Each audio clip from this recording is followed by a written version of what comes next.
Detective season 1 episode 2ஓட முடிவில் இந்த கொலை செய்யப்பட்ட பொண்ணு மாதிரியே அந்த எரிக்கப்பட்ட சர்ச்சு செவுத்துல வரைஞ்சி வச்சுட்டு போயிருப்பாங்கல்ல. இப்போ அந்த சர்ச்சை ஃபுல்லாக ஃபாரன்சிக் டிபார்ட்மெண்ட்டை அலசி ஆராய்ஞ்சு பார்த்துட்டு சர்ச்சை எரிச்சுட்டாங்க இல்லையா, அதனால் ஃபிங்கர் பிரிண்ட்ஸ் எதுவுமே கிடைக்கலையாமா. சரின்னு இவங்க அந்த ஊருக்குள்ளே இருக்க மற்ற சர்ச்சுக்கு போயிட்டு அங்கே பாதிரியாரை போய் பார்க்குறாங்க. அங்கே அவர் என்னென்னா ஊர் மக்களுக்கெல்லாம் வாழ்க்கையில் வரக்கூடிய அந்த சோதனைகளுக்கெல்லாம் தெம்பு கொடுக்குற மாதிரி மோட்டிவேஷன் பேச்சை மக்களுக்கு கொடுத்துக்கிட்டு இருக்காப்புல. மக்களும் இவன் சொல்கிறதுக்கெல்லாம் ஆமாம் ஆமான்னு ஆமஞ்சாமி போட்டுக்கிட்டு கோரஸாக கத்த, இந்த கூத்தெல்லாம் டிடெக்டிவ்ஸுங்களும் பார்த்த வண்ணமே பாதிரியார்கிட்ட பேசுறதுக்காக வெயிட் பண்ணிவிட்டு பார்த்துக்கிட்டு நிற்கிறாங்க. அப்போ நம்ம ரஸ்ட் கோளுங்க, அவன் ஏத்திஸ்ட் இல்லையா, இந்த மக்களுங்க அறிவில்லாதவங்க இல்லாத கடவுளை போயிட்டு கும்பிட்டுக்கிட்டு அதுவும் அந்த இல்யூஷனில் வாழ்க்கையை வாழ்கிறாங்க பாரு, அது இதுன்னு பேச, இவன் பேசுறதுக்கெல்லாம் கேட்டுக்கிட்டு கூட நின்றுக்கிட்டு இருந்த நம்ம மார்ட்டி இவன் தன்னோட கடவுள் நம்பிக்கைக்காகவும் ஊர் மக்களுக்காகவும் முட்டு கொடுத்து பேசுகிறாங்க. ரஸ்ட்டு இவங்களை அட்டாக் பண்ணுற மாதிரி பேசுகிறான். அந்த பொதுமக்கள் எல்லாம் அட்டாக் பண்ணுற மாதிரியும் இவனோட நம்பிக்கையும் மார்ட்டியோட கடவுள் நம்பிக்கையும் அட்டாக் பண்ணுற மாதிரி அட்டாக் பண்ணி பேசிகிட்டு இருக்கான். ஆனால் நம்ம மார்ட்டிங்க டிஃபெண்ட் பண்ணி அதுக்கெல்லாம் இவன் வந்து முட்டு கொடுத்து டிஃபெண்ட் பண்ணி பேசிக்கிட்டு தன்னோட கடவுள் நம்பிக்கையை வேற பொய்ன்னு சொல்லிவிட்டான் இல்லையா, அதுக்குன்னு பதிலுக்கு மார்ட்டி ஒரு கட்டத்தில் கோலையவே பர்சனலாக அட்டாக் பண்ணி பேச ஆரம்பிச்சிடறான். அதாவது நீ உளர்றடா, உன் பேச்சில் வந்து பயம் தெரியுது, நீ ஒரு பைத்தியக்காரன்ற மாதிரி சொல்ல. ஆனால் கோலுங்க இவன் சொல்கிறதுக்கெல்லாம் செட்டை கூட பண்ணாமல் தான் நின்றுக்கிட்டு இருக்கான். இதெல்லாம் இன்ட்ராகேஷனில் உட்காந்துருக்கான் அந்த டிடெக்டிவ்ஸுங்க கிட்டையும் சொல்லிக்கிட்டு தாங்க இருக்காங்க. அவங்களும் கடவுள் நம்பிக்கை உள்ளவங்க தான் போல் இருக்கு. இவன் இப்படி கடவுளே இல்லை, கடவுளை நம்புறவன் காட்டுமிராண்டின்னு கன்ஃபார்மாக, அதாவது டவுட்லலாம் இல்லை, வெறும் கான்ஃபிடண்ட்டாக பேசுகிறத பார்த்துவிட்டு அவங்க அப்படியே கடந்து முழிக்கிறாங்க. கடைசியாக ஒரு வழியாக அந்த பாதிரியார் ஸ்பீச்சை கொடுத்துட்டு வந்ததும் அவர்கிட்ட போய் பேசுகிறாங்க. எரிக்கப்பட்ட சர்ச்சை பற்றி என்ன ஏதுன்னு தெரியுமா, என்ன ஏதுன்னு விசாரிக்கிறாங்க. இவர் அதெல்லாம் எனக்கு எதுவும் தெரியாதுப்பா, நான் சும்மா நிர்வாகம்லாம் பண்ண மாட்டேன், சும்மா பேச மட்டும்தான் வருவேன் சரின்ட்டு இவங்களும் சர்ச்சுக்கு வரக்கூடிய ஆட்கள்கிட்டலாம் இறந்து போனவளை பற்றி விசாரிக்கிறாங்க. இறந்து போன பொண்ணு சர்ச்சுக்கு வருவாளாங்க, ஆனால் ஏதோ மூஞ்சி எரிஞ்சு போன மாதிரி ஒருத்தங்கிட்ட, அதுவும் ஹைட்டாக இருப்பானாமா, அவன்கிட்ட தான் அடிக்கடி பேசிக்கிட்டு நின்றுக்கிட்டு இருப்பா அப்படின்ற மாதிரி மாட்டிக்கிட்ட சொல்கிறாளுங்க. இந்த பையன் அந்த சர்ச்சுக்கு வர்றவங்களையே நிறைய கிரிமினல் ரெக்கார்ட்ஸ் இருக்கவனாங்க. பாதிரியார் சொல்கிறாப்புல, நீங்கள் இவனை தனியாக கூப்பிட்டு போய் விசாரிச்சிங்கன்னா ஏதாவது சிக்குவான் அப்படின்னு சொல்கிற. நம்ம கோலு தாங்க போய் அவனை நல்லா விசாரித்து பார்த்துட்டு ஒன்றும் பெருசாக சோபிக்கலை போல் இருக்கு, இவன் குற்றவாளி இல்லை போல் இருக்கு, சரின்னு இவங்க அங்கேருந்து கிளம்பிட்டாங்க. இங்கே ப்ரெசண்ட்டில் இந்த டிடெக்டிவ்ஸுங்க கிட்ட ரஸ்ட் சொல்கிறாப்புல என்னென்னா, கடவுளை நம்புகிறவங்கெல்லாம் என்டைட்டில்மெண்ட் உள்ள ஆட்கள்ன்றாப்புல.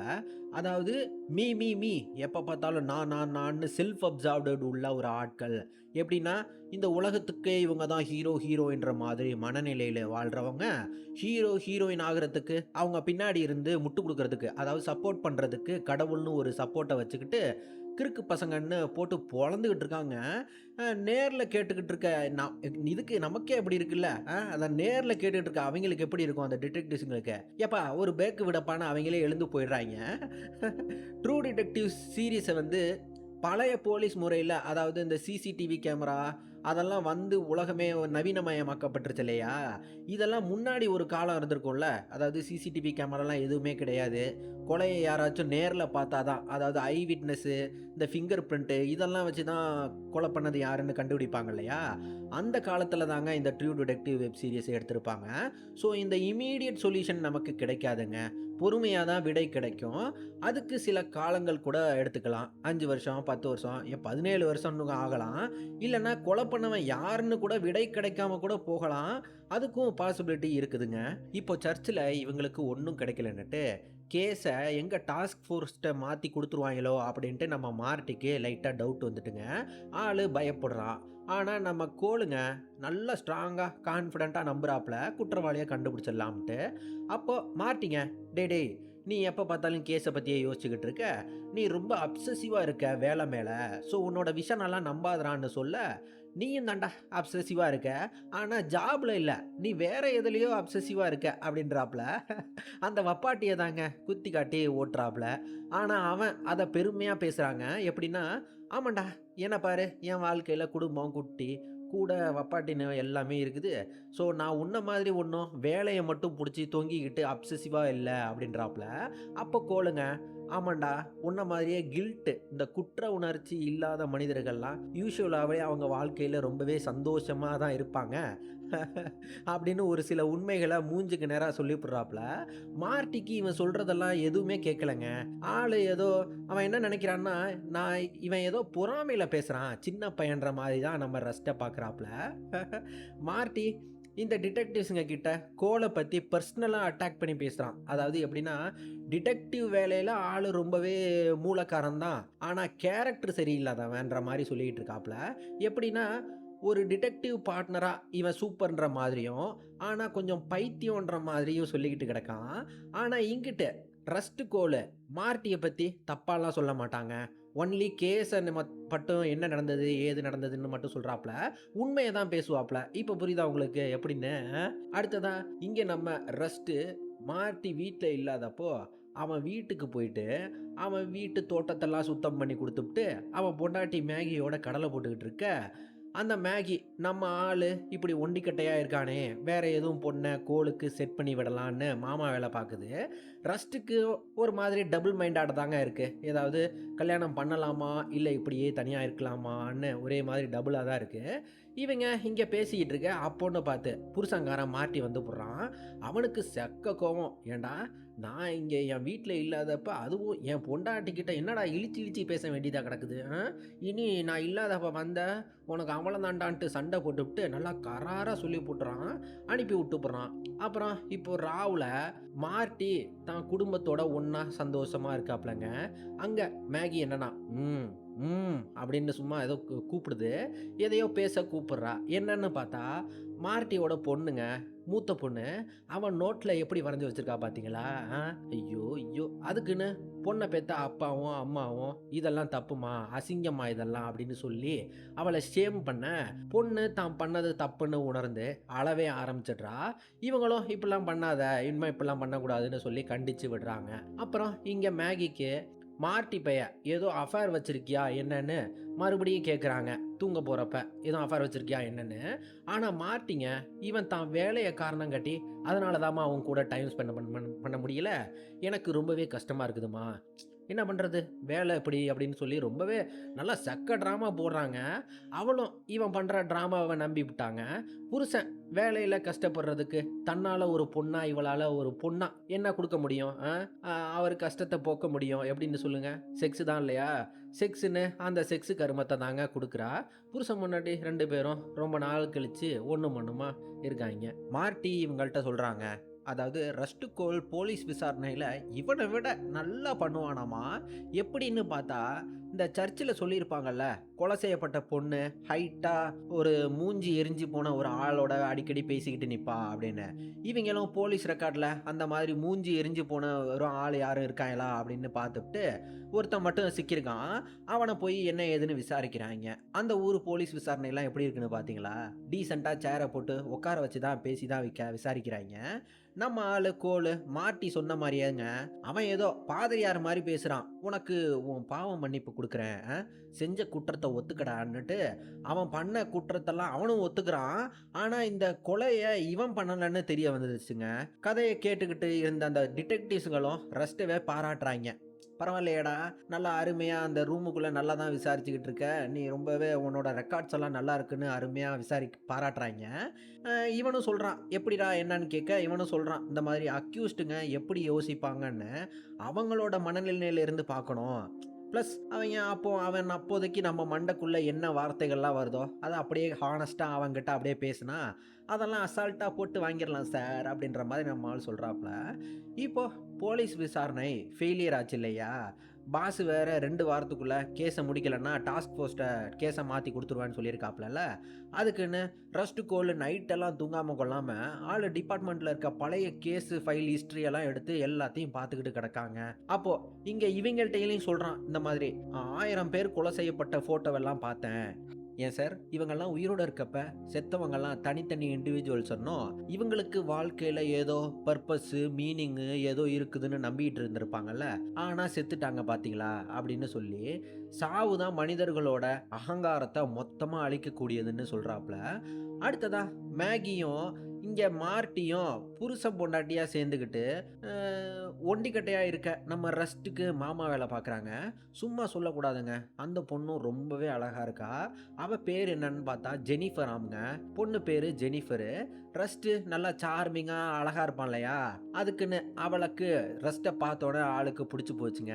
இவங்கெல்லாம் அங்கேயே ஒன்றா எல்லாம் பேசிக்கிட்டு இருக்க, அப்போங்க மார்ட்டி தான் வப்பாட்டி வேற ஒருத்தன் கூட நிற்கிறத பார்க்குறான். அப்போங்க மார்ட்டி, இந்தோ இதை நீங்கள் பேசிக்கிட்டு இருங்க, குடிக்கிறதுக்கு பீர் தீர்ந்து போச்சு, வாங்கிட்டு வர்றேன்ட்டு வப்பாட்டியை பார்க்க போகிறான். அவளை போய் கூப்பிட்டு பேசுகிறாப்புல.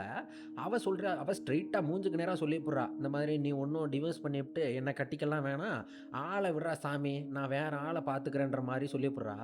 ஆனால் இவனுக்கு அந்த ரிஜெக்ஷனை ஏற்றுக்கவே முடியலைங்க. அவ்வளோ கோவம் உள்ளுக்குள்ள இருந்தாலும் அந்த கோவத்தெல்லாம் உள்ளுக்குள்ளேயே வச்சுக்கிட்டு வந்துட்டோமேன்னு சொல்லி இந்த கடைசியில் இங்கே ஏதோ டான்ஸ் எல்லாம் ஆடுறாங்க. அங்கே ரஸ்ட்டும் ஜெனிஃபரும் டான்ஸ் ஆடிக்கிட்டு ஒருத்தங்களை பற்றி ஒருத்தங்க பேசி தெரிஞ்சுக்கிட்டு இருக்காங்க. இங்கிட்டு மார்ட்டியும் மேகியும் டான்ஸ் ஆடுறாங்க. கூடவே மார்ட்டியோட வப்பாட்டி அவ இன்னொருத்தன் கூட டான்ஸ் ஆடிக்கிட்டு இருக்கான் அங்கே கூடவே. நம்ம மார்ட்டிக்குங்க என்னன்னு பார்த்தா கண்ணை அவன் வப்பாட்டி மேலே வச்சுக்கிட்டு இங்கே இவன் தான் பொண்டாட்டியோட டான்ஸ் ஆடிக்கிட்டே ஆடிப்படியே இருக்கான், மேகியோட சேர்ந்து ஆடிட்டு இருக்கான். இதையும் மேகியும் ஏதோ சரியில்லையேன்னு பிடிச்சிவிட்டாங்க. ஆனால் இவளுக்கு யாருன்னு தான் அது தெரியல. கூத்தெல்லாம் எல்லாம் முடிஞ்சு வீட்டுக்கு போனதுக்கு அப்புறம் மார்ட்டி பையன் அத்தை ராத்திரியில் நல்லா செக்க போதங்க வப்பாட்டி வீட்டுக்கு போயிட்டு பிரச்சனை பண்ணுறான். அவன் என்னன்னா பார்ட்டியில் வந்தோன்னோட அப்படி இப்படின்னு இருந்துட்டு இருக்கா போல் இருக்கு. மார்ட்டி அந்த பையலை போட்டு சக்க அடி அடிச்சுட்டு போகிறாங்க. ஆனால் இங்கே இந்த டிடெக்டிவ்ஸுங்க கிட்ட தான் ஏதோ இந்த மாதிரி வப்பாட்டி வச்சிருக்கதெல்லாம் சொல்லாமல் ஆள் ஏதோ யோக்கியன்ற மாதிரி ஏதோ குடும்பஸ்தன்ற மாதிரி தாங்க சொல்லிக்கிட்டு கிடப்பான்.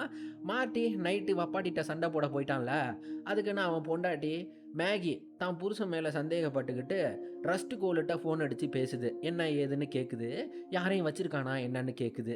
ஆனால் நம்ம கோலுங்க அதெல்லாம் எனக்கு தெரியாதுமா, அவன் காலையிலக்குள்ளே வந்துடுவான், நீ போய் தூங்குமான்னு ஃபோனை வச்சிடுறாப்புல. கோலு பழைய போலீஸ் ரெக்கார்ட்ஸ்லேருந்து கொலை செய்யப்பட்ட பொண்ணு மாதிரியே இதுக்கு முன்னாடி ஒரு பொண்ணை செத்துருக்கதா கண்டுபிடிச்சிருக்காப்புலங்க. அவள் உடம்பெல்லாம் இதே மாதிரி கத்தி காயமும் உடம்புல இந்த மாதிரி மார்க்கையும் வச்சுருந்துருக்காங்க.